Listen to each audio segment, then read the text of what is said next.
Assalamualaikum warahmatullahi wabarakatuh. Apa kabar semuanya? Semoga kesehatan dan keberkahan selalu menyelimuti kita semua. Amin. Kali ini saya membawakan ringkasan kisah dakwah Nabi Muhammad SAW ketika berdakwah ke Thaif dan dilemparin batu oleh penduduknya. Sebelum saya mulai, saya ucapkan terima kasih kepada semuanya karena sudah klik channel ini. Langsung saja check it out. Sepeninggalannya Abu Thalib dan istrinya Siti Khadijah, kaum kafir Quraisy pun semakin merajalela. Tidak segan-segan melempari Rasulullah dengan batu dan kotoran lainnya. Bahkan mereka pun tidak segan mengusir Rasulullah dari kampungnya sendiri. Melihat kondisi yang semakin parah tersebut, Rasulullah pun mendapatkan ide untuk berdakwah keluar Mekah. Tepatnya pada bulan Syawal pada 10 kenabian, Rasulullah ditemani Zaid bin Harithah melakukan dakwah ke Thaif dengan hanya berjalan kaki agar tidak dicurigai oleh kaum kafir Quraisy. Karena tidak membawa kendaraan atau tunggangan, perjalanan pun bertambah lama. Namun akhirnya mereka pun sampai di kota Thaif. Dan selayaknya tamu di negeri orang, Rasulullah pun menemui para petinggi Thaif. Mereka adalah Abd Yalail, Mas'ud, dan Habil. Kemudian Rasulullah pun berbincang dengan para pemimpin Thaif sambil menyisipkan ajaran Islam. Nabi Muhammad pun memberi pengertian Islam dengan bahasa yang santun dan sangat halus agar mereka tidak tersinggung. Belum selesai Rasulullah berkata-kata dan menyampaikan dakwahnya, para petinggi Thaif itu memotong pembicaraannya. Sudahlah, tidak usah kau teruskan lagi pembicaraanmu. Aku tidak percaya dengan semua kata-katamu, Muhammad. Yang lainnya pun menimpalinya. Apakah tidak ada orang lain yang diutus selain engkau, wahai Muhammad? Kemudian yang lain pun berkata, jika engkau seorang rasul, maka aku tidak akan mengikutinya, karena aku tidak mau terancam. Namun jika engkau salah, maka engkau adalah seorang pembohong yang besar. Semua perkataan pemimpin Thaif tersebut sungguh sangat menyakiti hati Rasulullah. Namun Rasulullah tetap memilih diam dan bersabar. Karena Rasulullah pun sadar bahwa itu semua adalah konsekuensi dakwah yang ia emban.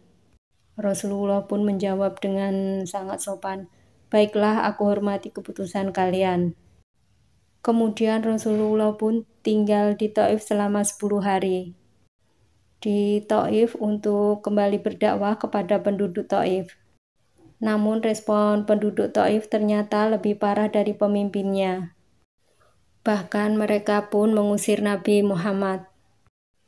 Wahai Muhammad, pergilah kau dari negeri kami dan jangan bikin kekacauan. Dan ketika Rasulullah beranjak pergi dari Thaif, para penduduk pun sudah menyambut dengan melempari batu dan kotoran hewan. Rasulullah pun sampai terkena lemparan batu tersebut di kakinya dan membuatnya luka. Padahal Zaid bin Harith sudah berusaha dengan sekuat tenaga melindungi Nabi Muhammad SAW. Ketika Rasulullah berlari dengan Zaid, maka sampailah di tembok perbatasan kota. Di sanalah mereka bersembunyi dan orang-orang pun berhenti melemparinya batu. Posisi Nabi Muhammad saat itu berjarak 3 km dari kota Thaif. Di dekat mereka ada banyak pohon anggur dan mereka pun istirahat di bawahnya. Di tempat itulah Rasulullah berdoa kepada Allah Subhanahu wa Ta'ala. Ya Allah, hanya kepadamu lah aku mengadu dan tidak bermaksud mengeluh. Hamba tidak peduli dengan perlakuan manusia. Selama engkau tidak murka kepadaku, maka hamba terima semua itu. Ya Allah, ya Robbi yang Maha Pengasih, hanya kepadamu lah aku mengadu. Dan hanya kepadamu lah aku berserah dan hanya engkaulah satu-satunya Tuhan yang berhak kami sembah. Dari kejauhan, pemilik tembok Utbah dan Saibah memperhatikan Rasulullah yang sedang berdoa.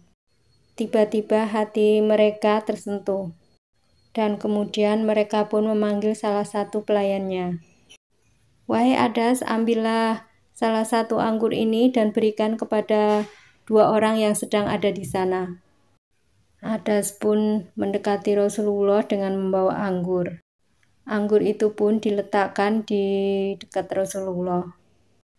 Dan ketika Rasulullah akan memakan anggur itu, Rasulullah pun mengucapkan Bismillahirrahmanirrahim. Kemudian pelayan tersebut sangat kaget karena baru mendengar kata-kata tersebut dan bertanya kepada Rasulullah, apakah kamu bukan orang sini? Dari bahasanya saya kurang mengerti. Ya benar, saya bukan orang sini. Dan Rasulullah pun balik bertanya, kamu orang mana dan agamamu apa? Aku orang Menawi dan agamaku adalah Nasrani. Kemudian Rasulullah pun berkata lagi, aku tahu tentang Menawi karena di sana hiduplah seorang nabi bernama Yunus bin Matta. Dia adalah orang yang sangat soleh dan dia adalah utusan Allah seperti diriku. Kemudian Adas pun sangat terkejut dengan jawaban Rasulullah. Kemudian Adas pun mendekatkan diri kepada Rasulullah dan berkata, apa yang engkau ketahui tentang Yunus? Dia adalah saudaraku yang dulunya adalah seorang nabi sepertiku. Kemudian Adas pun menunjukkan rasa hormatnya kepada Rasulullah dengan mencium kedua tangannya. Sementara itu, kedua majikan Adas yang melihat kejadian tersebut sangat kesal sekali. Salah satu dari majikan tersebut itu berkata, wahai saudaraku, lihatlah budak itu telah menentang kita. Ketika Adas kembali kepada majikannya itu pun bertanya kepada Adas, wahai Adas, apa yang engkau lakukan kepada 2 orang tersebut? Itu sangat memalukan. Kemudian Adas pun menjawab dengan polosnya, wahai tuanku, sebenarnya di dunia ini tidak ada orang yang lebih baik dari Muhammad. Dia memberitahuku sesuatu dan sesuatu itu hanya diberikan kepada seorang utusan. Kemudian majikannya itu bertanya lagi, memangnya agamamu sama dengan mereka? Tidak sama, aku adalah seorang pemeluk Nasrani dan Muhammad adalah Islam yang taat. Dari kejauhan Rasulullah pun memperhatikan perdebatan mereka. Rasulullah pun berdoa agar Adas tidak terpengaruh dengan majikannya dan sebisa mungkin masuk Islam. Kemudian dengan muka yang sangat marah, majikannya tersebut mendorong Adas, celakalah kau Adas, jangan sampai engkau memalingkan dari agamamu tersebut. Jelas-jelas agamamu itu lebih baik daripada agama orang itu. Melihat kejadian tersebut, Rasulullah pun tidak bisa berbuat apa-apa selain berdoa. Setelah keadaan aman, Rasulullah pun kembali melanjutkan perjalanannya kembali ke Mekah. Ketika Rasulullah sampai di tempat yang bernama Qorn Aqsa-Ali, disitulah Allah Subhanahu wa Ta'ala mengutus malaikat penjaga gunung dan Jibril menemui Rasulullah. Dan malaikat itu mengatakan, sesungguhnya Allah Subhanahu wa Ta'ala telah mengetahui kelakuan kaummu. Dan malaikat penjaga gunung itu pun berkata, wahai Muhammad, jika engkau ingin meratakan mereka dengan tanah, maka gunung ini akan aku rubuhkan. Kemudian Nabi Muhammad pun berkata, kamu tidak perlu melakukan itu. Siapa tahu suatu hari nanti salah satu keturunan mereka akan beriman kepadaku. Kemudian sepeninggal dari malaikat tersebut, Rasulullah pun teringat akan doanya. Rasulullah pun sangat bersyukur atas pertolongan yang diterimanya. Rasulullah pun melangkahkan kakinya ke Mekah dengan semangat yang baru. Zaid bin Haris pun sangat kagum dengan pikiran positifnya Rasulullah. Kemudian di satu tempat bernama Hiro, Rasulullah pun beristirahat. Zaid pun bertanya dengan sangat heran, wahai Rasulullah, bagaimana kita bisa kembali sedangkan kita sudah diusir dari Mekah? Rasulullah pun menjawab dengan bijaksana, "Wahai Zaid, Allah tidak akan membiarkan agamanya itu dizolimi, dan Allah pasti akan memenangkan nabinya. Namun kita harus cari jalan keluarnya." Dari sana Rasulullah mengutus seseorang dari suku Huzahah mendatangi Al-Ahnas bin Suraik untuk meminta suaka atau hak perlindungan terhadap Rasulullah. Dan jawabannya adalah, "Katakanlah kepada Muhammad bahwa aku bukan sekutunya, jadi aku tidak bisa memberikan suaka kepadanya." Dengan tidak patah semangat, kemudian Rasulullah kembali mengutus seseorang untuk menemui Zuhail bin Amru dengan tujuan yang sama, yaitu meminta suaka terhadap dirinya. Namun jawabannya adalah sama seperti yang pertama, mereka tidak mau memberi perlindungan terhadap Rasulullah. Kemudian untuk ketiga kalinya Rasulullah mengutus seseorang kembali untuk meminta suaka kepada Al-Mut'in bin Adi. Dan untuk ketiga kalinya ini Al-Mut'in menyetujuinya. Kemudian Al-Mut'in pun mengeluarkan senjata dan menemui anak-anak serta kaumnya. Kemudian Al-Mut'in itu berkata dan membagikan pedang, "Pakailah senjata ini untuk melindungi Muhammad dan kawannya, karena aku sudah memberikan suaka kepadanya." Kemudian Rasulullah dan Zaid bin Haris pun menemui Al-Mut'in dan mengikuti perjalanan Al-Mut'in menuju Mekah. Rasulullah pun berada di tengah-tengah mereka.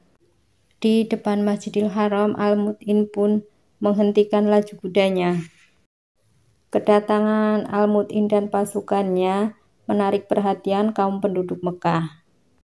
Apalagi ada Nabi Muhammad di tengah-tengah mereka. Kemudian Al-Mut'in pun berpidato di depan penduduk Mekah. "Wahai penduduk Mekah, jika kalian berani menyakiti Muhammad, maka kalian berhadapan denganku." Selesai berpidato, Al-Mut'in pun menuntun Nabi Muhammad untuk bertawaf. Setelah bertawaf, Rasulullah pun melakukan sholat 2 rakaat. Selesai melakukan ibadah, Rasulullah pun dikawal Al-Mut'in dan pasukannya menuju rumahnya. Rasulullah pun berkata kepada Al-Mut'in, "Wahai Al-Mut'in, terima kasih kau telah memberikan suaka kepadaku. Aku tidak akan melupakan kebaikanmu." Setelah peristiwa tersebut, Abu Jahal pun menemui Al-Mut'in. "Wahai Al-Mut'in, apakah benar engkau telah masuk Islam dan memberikan suaka kepada Muhammad?"